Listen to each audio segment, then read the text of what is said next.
नमस्कार। मैं कृपाशंकर मिश्र। दोस्तों, केसियन क्लब के द्वारा समय समय पर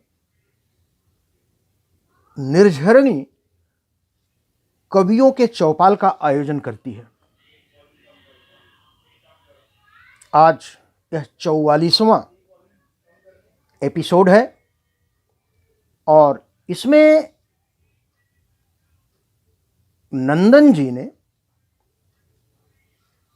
जो विचार, जो भाव इस पटल पर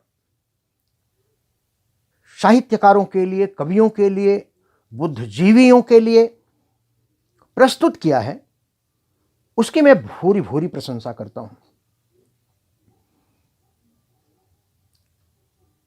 आज इस कवियों की चौपाल में निर्झरणी के माध्यम से एक विशेष कवि को चुना गया है जो भक्ति काल के प्रखर कवि रहे हैं और बड़े श्रद्धा के साथ, बड़ी विनम्रता के साथ और गर्व के साथ मैं आपका नाम लेना चाहूंगा, गोस्वामी तुलसीदास जी। यूं तो इस पर मैं थोड़ी सी चर्चा बाद में करने के लिए आऊंगा, लेकिन पहले इस बात के लिए मैं आदरणीय नंदन जी को हृदय से साधुवाद देता हूं, बधाई देता हूं कि आपकी सोच इस चौपाल को लेकर के मात्र यहां तक सीमित नहीं है कि कवि आएं और अपनी कविता पढ़ें और बस उसके बाद इसकी जिम्मेदारी समाप्त हो जाती है, वरन जनजागृति, लोगों में ऐसी भावनाओं को पैदा करना, लोग इसके प्रति कितने संवेदनशील हैं, लोग इसको कितनी गंभीरता से सोचते और समझते हैं, ऐसे विषय को लेकर के जब कोई अपने पटल को नया आयाम देने के लिए तत्पर है तो निश्चित ही वह प्रशंसा का पात्र है, वह बधाई का पात्र है, वह शुभकामनाओं का पात्र है। मैं पहले नंदन जी के विषय में 2 लाइन कह के उसके बाद अपनी बात को आगे रखूंगा। सो रहे को जगाते हो हरदम, सो रहे को जगाते हो हरदम, रो रहे को हंसाते हो हरदम, रो रहे को हंसाते हो हरदम, इन अदाओं का कायल जमाना, इन अदाओं का कायल जमाना, हर गिरे को उठाते हो हरदम, हर गिरे को उठाते हो हरदम, फन ये सीखा कहां से फसाना, फन ये सीखा कहां से फसाना, मुस्कुराकर गले से लगाना, अपने अपने तो हैं अपने अपने, अपने अपने तो हैं अपने अपने, हो रहा जो है अपना बेगाना, हो रहा है जो अपना बेगाना। ये 4 लाइनें मैंने आदरणीय नंदन जी के लिए समर्पित की हैं और मैं गोस्वामी तुलसीदास जी पर आता हूं।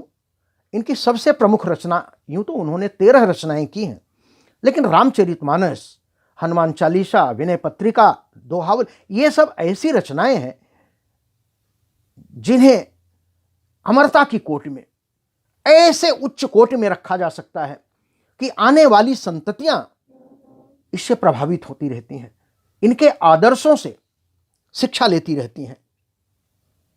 रामचरितमानस में 7 कांड हैं, बाल कांड, अयोध्या कांड, आरण्य कांड, किष्किंधा कांड, सुंदर कांड, लंका कांड, उत्तर कांड, और सबके अलग अलग उनके दोहे हैं, 361, 326, 46, 30, 60, 121, 130। और रामचरितमानस का मूल मंत्र जो है वो है जिसे तुलसीदास जी ने कहा है, सिया राम मैं सब जग जानी, करहु प्रणाम जोरी जुगपानी, ये पूरे रामचरितमानस का मूल मंत्र है। इसी को आधार बनाकर संपूर्ण रामचरितमानस की रचना की गई है। यूं तो राम कथा काव्य, राम कथाएं कथानक के रूप में बहुत सारी, हमारे भारत वर्ष में कम से कम 200 से ज्यादा ऐसे ग्रंथ लिखे गए हैं जो राम कथा के ऊपर हैं। वाल्मीकि रामायण को हम प्रथम रामायण के रूप में मानते हैं, लेकिन रामचरितमानस को आचार्य गोस्वामी दास तुलसी जी ने जिस तरह से विवेचित किया है, यह जरूर कहा जा सकता है कि उसके पंडित ही नहीं, वो आचार्य ही है। यद्यप उनके आचार्य होने का और उनके नाम के पहले यह विशेषण लगाने की प्रक्रिया कहीं विकसित नहीं हुई है। नाम बचपन का उनका राम बोला था जब वो पैदा हुए थे, और उनका जन्म 1511 ईस्वी में हुआ था, विक्रम संवत 1559, और उनकी मृत्यु 1623 ईस्वी में हुई थी, विक्रम संवत 1680, श्रावण कृष्ण पक्ष तृतीया शनिवार 80 घाट वाराणसी में।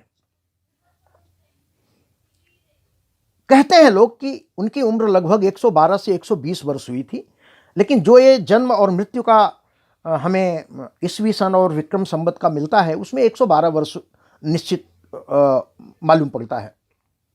12 महीने गर्भ में रहे, 32 दांतों के साथ इन्होंने जन्म लिया, और जन्म लेते ही राम नाम का उच्चारण भी किया। माता पिता ने थोड़ा अशुभ मान करके एक चुनिया दासी को इन्हें समर्पित कर दिया कि आप ही अब इसका पालन पोषण करो। इनके पिता आत्माराम थे और ये ब्राह्मण थे, कहा जाता है आत्माराम शुक्ल। इनकी माता का नाम हुलसी था और इनकी पत्नी का नाम था रत्नावली। तो ये इनके जो विशेष संदर्भ हैं, इनकी रचनाएं जो जब जब लिखी गई हैं, कुल रचनाएं लगभग 23 हैं, जो 13 बहुत प्रसिद्ध हुई हैं। रामलला नेच्छू है, वैराग्य संदीपनी है, रामाज्ञा प्रश्न है, जानकी मंगल है, श्री रामचरितमानस 1574 के आसपास से रचित की गई है। सतसई पार्वती मंगल है, गीतावली है जो 1571 में लिखी गई थी, विनय पत्रिका जो 1582 में लिखी गई है, दोहावली 1583 में लिखी गई, हनुमान चालीसा, ये लगभग इसका समय निश्चित नहीं हो पाता है। वर्वे रामायण जो है 1612 में लिखी गई है, रामाज्ञा प्रश्न है, कृष्ण गीतावली है, कवितावली है 1612 में लिखी गई है। इस रामचरितमानस में आचार्य गोस्वामी तुलसीदास जी का जो परिवर्तन बिंदु है वो उनकी पत्नी के द्वारा दिया गया है, जहां से समूची व्यवस्थाएं तुलसीदास जी के मन, विचार, वाणी, भाव, आचार सब कुछ बदल जाते हैं। विवाह होने के पहले तुलसीदास जी एक सामान्य व्यक्तित्व के व्यक्ति थे। गृहस्थी जब इनकी हुई, रत्नावली के साथ इनकी शादी हुई, और जैसे ही वो अपने मायके गईं, तुलसीदास जी भी बिना पत्नी के नहीं रह सके और अपनी ससुराल के लिए गए। वहां रत्नावली ने इन्हें बहुत डांटा और फटकारा और यह कहा, अस्थि चर्ममय देहमय तामे ऐसी प्रीत ऐसी जो श्री राम मह होत न तव भव भीत। ये इनका परिवर्तन बिंदु था। तो दोस्तों, यह रामचरित मानस, आपको एक छोटी सी सूचना मैं अपनी तरफ से दे दूं। श्री रामायणांकन जो रामलीला समिति आयोजित करती है, और ये नाट्य काव्य शास्त्र मेरे द्वारा विरचित हुआ है, श्री रामायणांकन, जो श्री रामचरितमानस को ही आधार मान करके ये मंचित किया जाता रहा है। और उसका मूल बिंदु है, कीरति भनिति भूति भली सोई सुरसर सम सब कह हित होई। यह विषय ऐसा है कि कई घंटे आप ऐसे ही बोलते रहें, समय कम पड़ जाएगा, लेकिन चूंकि समय की सीमा है, नंदन जी का विशेष अनुरोध है कि समय का ध्यान जरूर रखा जाए और समय ही तो है जो आज इस पटल पर हम आचार्य तुलसीदास जी को स्मरण कर रहे हैं। उनकी रचनाओं के माध्यम से, उनके कृत्य के माध्यम से, उनके आदर्शों के माध्यम से, उनके विचारों के माध्यम से। तो निर्झरिणी के पटल पर आए हुए सभी कवियों का मैं हृदय से स्वागत करता हूं, उन्हें धन्यवाद देता हूं। 26 जनवरी है, गणतंत्र दिवस की भी शुभकामना देता हूं और मैं अपनी रचना को आगे पढ़ता हूं। था राम का वह बोला, था राम का वह बोला, धुन राम की लगाई, था राम साध्य उसका, लौ भक्ति की जलाई, लौ भक्ति की जलाई। था राम का वह बोला, धुन राम की लगाई, था राम साध्य उसका, लौ भक्ति की जलाई। इस भव विषाद में तू कितने दुखों को झेला, इस भव विषाद में तू कितने दुखों को झेला, बचपन किया समर्पित गुरुओं का बन के चेला, निर्वाह ब्रह्मचर्य का नैतिक विराग साधा, मिलती है भक्ति तब से भौतिक समाज त्यागा। इस संपूर्ण जीवन का इस रचना में विवरण अगर आप बहुत ध्यान से देखेंगे तो आपको मिलेगा। मैं रचना को आगे बढ़ाता हूं। सद न्याय के लिए तू लड़ता रहा हृदय से, सद न्याय के लिए तू लड़ता रहा हृदय से, अज्ञान मोह तम में जलता रहा समय से, निर्बल अनाथ आरत रक्षक नहीं है जिसका, उसको समोया निज में सबरी अगीध गणिका, सबरी अगीध गणिका। आराध्य थे पवन सुत हर संकटों के मोचक, श्री रामचंद्र हनुमत के मध्य सेतु सेवक, अपने निरंकुश मन पे अंकुश सदा लगाया, निष्काम राम भक्ति श्री राम में जगाया। ये तुलसीदास जी की विशेषताएं हैं सब। फिर पुत्र हो या पत्नी, माता पिता हो कोई, रिश्ता जो प्राणियों का सब में समाया सोई, रिश्ता जो प्राणियों का सब में समाया सोई। अन्याय न्याय भय में निर्भय पथिक रहा तू, अन्याय न्याय भय में निर्भय पथिक रहा तू, रघुनाथ की शरण का सच्चा रसिक रहा तू, रघुनाथ की शरण का सच्चा रसिक रहा तू। रिपु क्रूर निर्दयी से, लोग कहते हैं श्री रामचरितमानस भक्ति काव्य है, लेकिन मैं तो कहता हूं यह राष्ट्र काव्य है। राष्ट्र के प्रति इसके एक एक शब्द, एक एक स्वर, एक एक भाव, एक एक चौपाइयां, एक एक करधाली सब समर्पित है। आप कल्पना कर सकते हैं कि 16वीं शताब्दी में जब मुगल काल अपने उत्थान के उत्कर्ष पर था, जब उसकी तूती बोलती थी, इस्लाम धर्म, दीन इलाही धर्म लोगों को किस तरह से अपने परिवर्तन के आगोश में समेटे हुए था, क्या अद्भुत समय रहा होगा। और एक ऐसा कवि जो समाज चिंतक है, समाज सेवक है, भक्त है, प्रेमी है, विवेकपूर्ण विद्वान है, वह इन व्यवस्थाओं से कैसे च्युत रह सकता है। रिपु क्रूर निर्दयी से जब भी समाज दहला, बहुत ध्यान रखिएगा, ये इतिहास की परतें खुल रही हैं। रिपु क्रूर निर्दयी से जब भी समाज दहला, झूठे धर्म में बरबस लोलुप समाज ठहरा।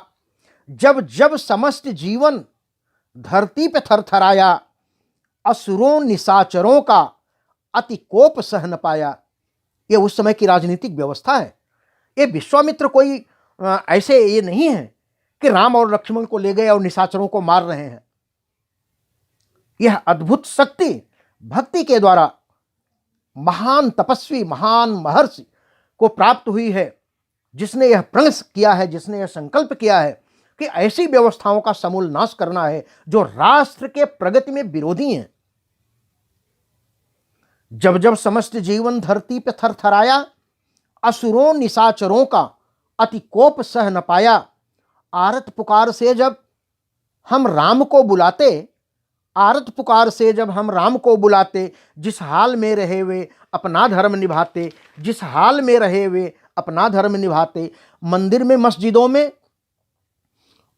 मस्जिदों में मठ चर्च आश्रमों में कितना पतित है मानव, आलिप्त वासनों में। गाहक समाज का बन क्रीता कलेवरों का, ऐसा रचाया मानस रसबोर श्री बरों का। पीयूष की पयस्वनी पावन प्रवाह कर दी, जीवन सुरम्यता की निर्वाह प्रीति कर दी, जीवन सुरम्यता की निर्वाह प्रीति कर दी। भक्ति भरत पवन सुत सेवक चरण कमल के, सुत त्याग कैकेयी का आसक्ति प्रेम पल के, ऐसी पिरोई माला जग धन्य हो उठा है, ऐसी पिरोई माला जग धन्य हो उठा है, जीवन अमोल मानस प्रतिपन्न हो उठा है।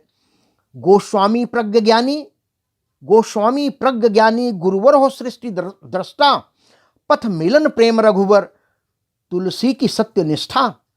श्री राम सृष्टि सृष्टा, त्रैलोक्य के कणों में उनके बिना न संभव, विस्तार यात्रियों में।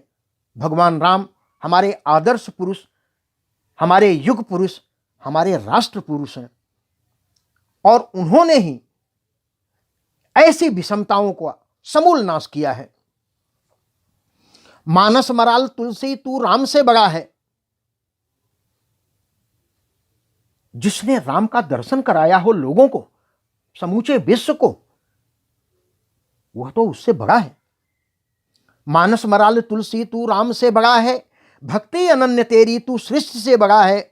मानस का हंस तुलसी, भक्ति का है गोस्वामी, शास्त्री महात्मा है, झोला है राम नामी, झोला है राम नामी। प्रभुता प्रभुत्व प्रमुदित पुरुषार्थ पूर्ण कामी, प्रभुता प्रभुत्व प्रमुदित पुरुषार्थ पूर्ण कामी। ऐसा रचा कथानक, ऐसा रचा कथानक, श्री राम राष्ट्र यामी, श्री राष्ट्र राम यामी।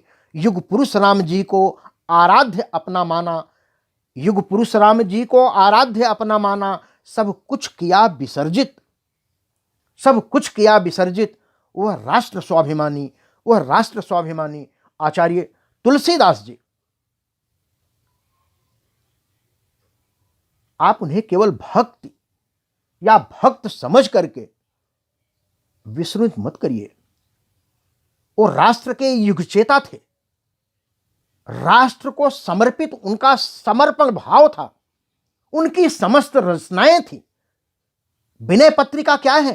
तुलसीदास जी की अनेक राजाओं को यह पत्रिका भेजी जाती है कि आप धर्म आचरण कीजिए, अधर्म आचरणों का त्याग कीजिए, पुरुषार्थ कीजिए, मत्सर का त्याग कीजिए।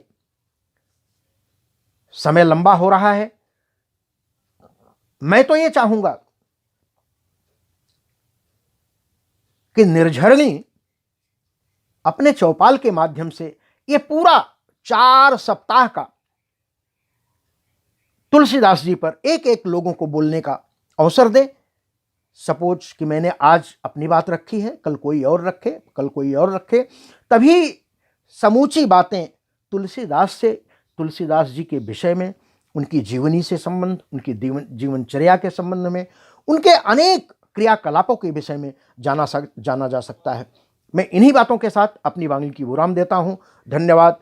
जय आचार्य तुलसीदास जी। जय हिंद। गणतंत्र की सभी को शुभेच्छा। धन्यवाद।